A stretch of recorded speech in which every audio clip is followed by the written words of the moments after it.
Dice así: grandes multitudes seguían a Jesús, y él se volvió y les dijo: si alguno viene a mí y no sacrifica el amor a su padre y a su madre y a su esposa y a sus hijos, a sus hermanos y a sus hermanas y aún su propia vida, no puede ser mi discípulo. Y el que no carga su cruz y me sigue no puede ser mi discípulo. Supongamos que alguno de vosotros quiere construir una torre.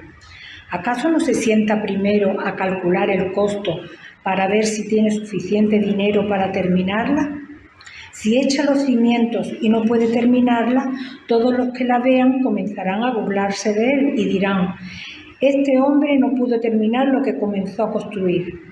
O supongamos que un rey está a punto de ir a la guerra contra otro rey, ¿acaso no se sienta primero a calcular si con 10.000 hombres puede enfrentarse al que viene contra él con 20.000? Si no puede, enviará una delegación, mientras que el otro está todavía lejos, para pedir condiciones de paz. De la misma manera, cualquiera de vosotros que no renuncie a todos sus bienes no puede ser mi discípulo. La sal es buena, pero si se vuelve insípida, ¿cómo recuperará el sabor? No sirve ni para la tierra ni para el abono. Hay que tirarla fuera. El que tenga oídos para oír, que oiga. Amén.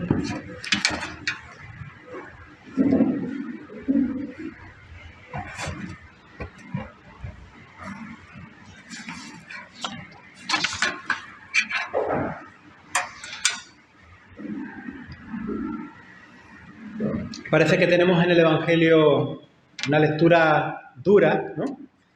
Porque si el Evangelio no es legalismo, esto que tenemos aquí, entonces, ¿de qué se trata, no? Además, el texto tiene dos partes. Era hasta el versículo 33, a ver, no pasa nada que he leído un par de ellos más. Pero el texto tiene dos partes y esas dos partes están bien delimitadas, aunque lo hemos leído nosotros de continuo y con una intención también, evidentemente, porque hay una unidad temática. La cuestión es, si decimos que somos seguidores de Jesús, es porque Jesús, nuestro Señor y Salvador, Jesús es nuestro guía, ¿no? Él es nuestro maestro, Él es el maestro por excelencia, es nuestra orientación, nuestro faro en la oscuridad. Jesús es para nosotros el camino, verdad y vida, ¿no? Y esto no es poesía, esto es nuestra realidad de vida. Pero claro, este seguimiento a Jesús tiene un costo que implica que renunciemos a ciertas cosas, ¿eh? El que quiere ser un deportista profesional, pues tiene que cuidarse y a veces tiene que renunciar a comer ciertas cosas, ¿verdad? A no tomar ciertas sustancias de droga ¿no? O de alcohol y tal. Y de manera consecuente, con lo que quiere, pues un deportista profesional que quiere alcanzar unas metas, tiene que entrenar. Tiene que entrenar muchísimo. Y tiene que dormir lo suficiente, ¿no? Y tiene que llevar una forma de vida propia de un deportista. Y todo esto que estoy mencionando son cosas que uno tiene, ¿no? Son esfuerzos que hacemos, ¿no?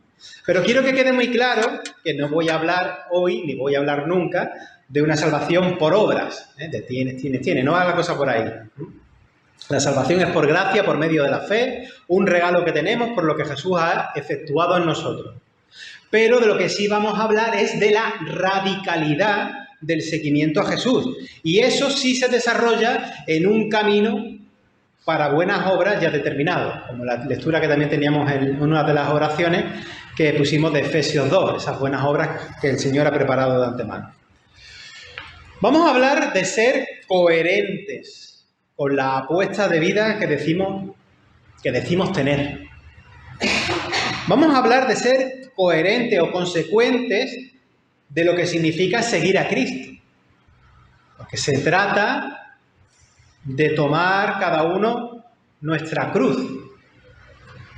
Y de tomar la cruz se han dicho tantas cosas algunas veces, algunas desconcertantes completamente, ¿eh? Cosas que no tienen nada que ver. Tomar la cruz significa aceptar, que tú aceptes, que yo acepte la posibilidad en nuestra vida de que por ser verdaderamente cristiana o cristiano y de tener una forma de vida que busca el bien y la justicia del reino de Dios, que vive el Evangelio, que nos van a salir enemigos, enemigos que nos quieren crucificar. Tomar la cruz para seguir a Cristo significa que igual que nuestro Maestro, pues si vamos en coherencia tomando el camino que Él marcó, vamos a experimentar nosotros también rechazo y puede que sufrimiento.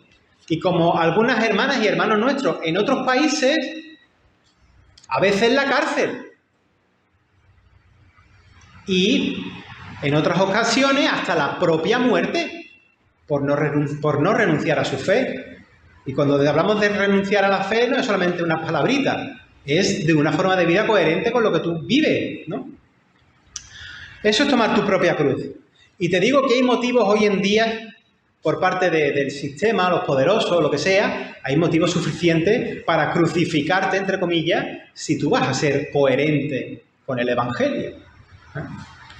Si quieres seguir a Jesús, a Dios encarnado, sabéis que me encanta decir esto, yo sé que ya se ha convertido en una especie de frase mía, pero el único justo que fue sentenciado dentro de un mundo injusto como un criminal, si tú quieres seguirle a Él, hazte a la idea de que este sistema, de este mundo, lo que la Biblia llama el mundo, este mundo injusto, de diversas formas, porque esto fluye de muchas maneras, no me acuerdo si era una película de Drácula, de esta que decía, el mal adopta muchas formas. Sí, de diversas formas te van a poner oposición. El Evangelio sufre oposición. Te toca cargar con esa cruz porque sabes que el camino de seguimiento a Jesús merece la pena. Y vivir vivir con acciones del reino de Dios y su justicia merecen la pena. Pero te van a venir a hacerte la zancadilla. Y no olvidemos nunca que la oposición que Jesús vivió fue mayormente por parte de las personas que conocían bien las Escrituras. Las personas que dirigían la fe del pueblo. Los escribas, los maestros de la ley, los fariseos, los que estaban vinculados al mundo sinagogal, los que enseñaban, los que de verdad sabían Biblia. Eso le entorpecía, ¿no?, la misión de Jesús. Y bueno, y luego también los saduceos estaban más vinculados al sacerdocio del templo. Pero también. Por otro lado, no vamos a negarlo, los herodianos y todo eso también, pero bueno. Lo que nos llama más la atención es que la gente que conocía las Escrituras, la gente que esperaban al Mesías, no le reconocieron y encima le fastidiaban. Hasta llevarlo a la cruz. Los versículos 25 al 27 a lo mejor nos descolocan un poco, porque son palabras de Jesús que resuenan con mucha radicalidad. Porque aparentemente plantean la renuncia a la familia, ¿no? Y está escrito, como decimos algunas veces, con el lenguaje propio del Mediterráneo oriental, ¿no? Que también es parecido a nuestra forma de hablar, en hipérboles, en exageraciones, y lo hace para marcar una radicalidad que nos abra los ojos, que nos abra el entendimiento, ¿no? Como conceptos así que tú dices, anda, ¿no? Pues mirad, en el pasaje Jesús emplea un verbo griego que, aunque nosotros en la traducción que hemos utilizado aparece de una forma muy suave, en la nueva versión internacional aparece, como digo, traducido de una forma suave, una forma más amable. En el griego lo que encontramos es odiar. Odiar. Creo que en una de las versiones antiguas de la Reina Valera, no sé si la de 1909, a lo mejor la del 60 y no me acuerdo, también aparece así, dejar, creo que no, la del 60 creo que no. Odiar, dejar o aborrecer, creo que esta es la de la Reina Valera. Si quieres venir conmigo y no estás dispuesto a odiar, a dejar o aborrecer a padre, madre, mujer, hijos, etcétera, no puedes ser mi discípulo. Y aquí verdaderamente hay mucha fuerza en la afirmación de Jesús, ¿no? Es muy radical. Y entonces nos preguntamos, ¿y esto cómo? ¿No? Si los cristianos damos precisamente muchísima importancia a la familia, ¿no? ¿Qué es eso de aborrecer a mis padres o a mis hijos? ¿No? A ver, Señor, ¿Tú me pides que por darte preferencia a ti los odie? ¿Odie a mi gente? ¿No? ¿Me pides que los rechace? ¿No? ¿En el seguimiento a ti me pides que reniegue de ellos? Bueno, aquí hay otra cuestión de fondo, ¿no? Los evangelios se escribieron en griego, pero Jesús hablaba arameo, ¿no? Pues la palabra o la construcción gramatical hebrea o aramea subyacente al griego, antes de que se plasmase en griego y tal, no digo que sea una traducción, me refiero al remitir de las palabras que pudieron ser dichas por Jesús, el término es amplio. Y digo, en la forma gramatical, no solamente semántica de significado, vendría a decir amar menos. Amar menos, que es lo que aparece en casi todas las traducciones de la Biblia más contemporáneas, ¿no? Hay muchas Biblias que ya te lo encuentras así. Por ejemplo, en la Biblia de nuestro pueblo aparece así, y en otras más. Pero si alguien tiene dudas de qué fue lo que pudo decir Jesús aquí, que esto es muy bruto, ¿no?, por así decirlo, y dudas acerca del argumento que yo estoy dando, pues simplemente tenéis que iros al paralelo del Evangelio de Mateo. Y en Mateo 10, versículo 37, el evangelista, para no dar confusión, lo expresa allí de otra forma. Y la manera en que lo expresa es amar menos, ¿vale? Entonces, volviendo al pasaje, Jesús dice, si alguien acude a mí y no me ama más que a su padre y su madre, o a que su mujer y sus hijos, o a sus hermanos y hermanas, y hasta su propia vida, no puede ser mi discípulo. Es una orden de prioridades, de poner al Señor por encima de todas las cosas. Y además tiene un sentido interesante para el contexto histórico. Porque aquí la familia, símbolo de seguridad, era símbolo de seguridad, porque las familias en aquel tiempo y los vecinos, la gente cercana, era garantía de supervivencia. Cuando crisis, dificultades, lo que fuera, tú echas mano de tu gente, de tu familia y de tus vecinos. Pero este símbolo de seguridad tiene que relativizarse cuando se trata de seguir a Jesús. Y yo sé que también no hace falta hablar de aquellos días del siglo I y de aquel contexto, no. Yo sé de algunos, incluso aquí, ¿no?, que para seguir a Jesús, pues ya tuvo problemas con sus padres. Y en el orden de prioridades puso al Señor primero. Y también sé de otras personas que le ha pasado al revés, que por seguir a Jesús han tenido problemas con sus hijos adultos por seguir el camino. Pero si nos vamos a aquella sociedad donde la familia funcionaba también por dominio, el padre es cabeza de familia, el padre es el que ejerce dominio sobre los hijos o también como marido sobre la mujer, ¿no? Estamos hablando de aquel contexto, ¿no? Pues ahora tú eres un hijo y sigues a Cristo y ahora te tienes que poner en contra de tu propio padre. Eso no era fácil en absoluto porque las familias funcionaban todos como unidades, como clanes. Es más bien al revés. Tú como padre, tú sí puedes seguir a Cristo, pero rápidamente tu familia tiene que hacer lo que tú digas. Pero el cristianismo, la fe cristiana, pone de patas arriba todas estas construcciones familiares. Mete un desafío ahí por medio, ¿eh? Y la vida se entrelaza en un tejido muy complicado de cosas. Y el seguimiento a Jesús se desarrolla aquí en un mundo donde las relaciones con los demás y todo, y las cosas son difíciles, no son fáciles. Y la otra parte del pasaje, la segunda parte del texto, para hablar del seguimiento a Jesús, pone dos ejemplos donde se habla también de confianza en otras cosas, por ejemplo, en provisiones materiales, acerca de calcular ciertos gastos, que es lo más normal y que es lo más sensato, ¿no? Y luego dice que para este camino, estas seguridades no valen, son otras, es otra cuestión, hay un coste, pero no es así, es de otra manera. Pero primero habla con el ejemplo de calcular los gastos que se van a necesitar para construir una torre y no quedarse corto. Construir una torre y no quedarse corto. Entonces, tienes que hacer pues tus cuentas de si tienes para suficientes ladrillos, dinero suficiente para emprender ese proceso de construcción y no quedarte a media. Porque una torre a media, básicamente, viene a sugerir el mismo texto, que es un cachondeo. Y en Málaga lo sabemos por la de la Torre de la Catedral que se quedó a media, ¿no? Y también hay chistes y sus historias, ¿no? Y el otro ejemplo es que si un rey se va a meter en una batalla contra otro rey, lo que primero tiene que hacer es sentarse a deliberar si su ejército puede hacer frente a otro que es muy superior. Tienes que echar cuenta, ¿no? Tienes que mirar a ver si esto lo puedes hacer. Porque en el caso de no poder, lo sensato es mandar una delegación a pedir la paz o pactar una serie de acuerdos con ese que es muy superior a tu ejército, ¿no?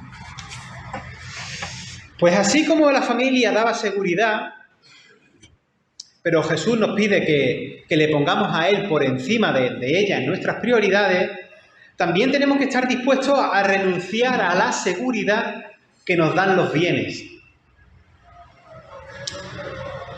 Aunque no sepa si finalmente ya eres metáfora, ¿no? Si la torre se va a quedar corta.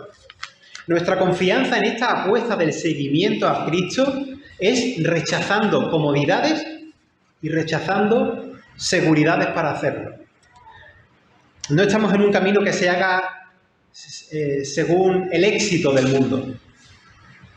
Pero sí que hay que sentarse y saber, sentarse metafóricamente, saber que hay un costo. Hay algo que te va a costar. Y aunque veas que el ejército del mundo, entre comillas, hablo metafóricamente, es mayor, o sea, el sistema de nuestro mundo es aparentemente más fuerte que el camino de tomar una cruz, que es el camino de los condenados, el camino de los rechazados, del camino difícil, pues nos toca avanzar sin comodidades y sin ese tipo de garantías que te da el mundo o el sistema. Tenemos una garantía que viene de fuera. Nuestro éxito no se mide, ni se prevé, ni se calcula, como decimos tantas veces, según cómo el mundo entiende las cosas, según la lógica de nuestro mundo. El costo en el discipulado es distinto. Es el del mundo al revés. La garantía que tenemos es la de la fe. Hay que estar dispuestos a renunciar a otro tipo de comodidades y seguridades que nos da el mundo. Y eso de renunciar a las seguridades materiales o a las seguridades que pueda dar una familia, estamos en el contexto del pasaje, es saber que somos únicamente dependientes de Dios. Y eso ya es una afirmación desde la fe. Y cuando en este camino de tomar la cruz, encima el Señor te llama a desempeñar un ministerio concreto, que no llamar al ministerio no es solamente ser pastor, a cada uno de nosotros nos llama a hacer determinadas funciones. Pues a veces se palpa en lo que tú tienes que hacer cierta soledad o cierta incomprensión y se camina sabiéndote en dependencia total de Dios y sabiendo que a lo mejor tu familia no te va a entender. O a veces sabiendo que incluso la propia comunidad de fe, la familia de fe, a veces hay momentos que tampoco te va a entender. Seguir a Jesús es un camino distinto. Volvemos a recordar que el deportista tiene su forma de vida para hacer su carrera deportiva y nosotros tenemos un camino verdadero. Y hacer ese camino es caminar a contracorriente muchísimas veces, y confiar en Dios y no en otras seguridades. De hecho, de verdad, tenedlo claro, si quieres caminar buscando el reino de Dios y su justicia y quieres ser un pacificador donde hay conflicto y meterte tú en el jaleo haciendo de pacificador, si quieres ser el que da asistencia a personas que tienen una necesidad en un contexto determinado que está mal visto, ¿qué tal? O si vas a ponerte a defender a un compañero de trabajo que está siendo víctima de los demás, que se ríen de él, que lo machacan, que lo ridiculizan o lo que sea, tú te estás jugando ahí, te estás jugando la comodidad, porque cómodo no es. Hacer eso, cómodo no es, pero eso es camino, eso es hacer el camino. Y eso es estar en sintonía con el reino de Dios, pero cómodo no es. Tomar tu cruz ahí no es cómodo. Te juegas además el respeto, porque no te van a respetar, te van a rechazar. Te juegas la tranquilidad, porque en el caso, por ejemplo, del que decía de defender a un compañero de trabajo, de que es burla o que todo el mundo la ataca y tú te pones a decir, mira, lo que estáis haciendo no está bien. Ahí vas a acabar siendo víctima tú también. Ya verás que lo que te espera es la matraca contra ti también. Ese es cargar tu cruz. Sabes que es justo lo que estás haciendo, pero sabes que las consecuencias es que te van a llover palos. Bueno, pero ahí está el reino de Dios, en hacer eso. Eso es cargar la cruz. Saber lo que tienes que hacer desde la perspectiva del reino de Dios. Porque sabe que es justo. Y además sabe que a ese compañero machacado, o a ese que tiene una necesidad, o lo que sea, tú le estás dando vida con tus actos. Sabes que es bueno, sabes que es justo. Estás dignificando a la persona, ¿no? Pero la recompensa directa por hacer eso, por parte del mundo, la zancadilla, oposición, fastidiarte, rechazarte, condenarte. Es así. Es así. Pero bueno, la recompensa por parte de Dios es otra cosa y merece la pena. Hacer eso merece la pena. Y además, ya en el momento merece la pena. Pero sabes que además tiene promesa, ¿no? Así que ese es el costo de ser discípulo. Yo creo que estamos dispuestos a pasar por ahí, ¿no? Juntos, ¿no? Algunas veces, pues, yo sé que lo cómodo es, hay una necesidad, hay esto, yo miro para otro lado como que no me entero. Pero el camino cristiano es poner ahí la cara, ¿no? ¿Estamos dispuestos? Pues, Soli Deo Gloria.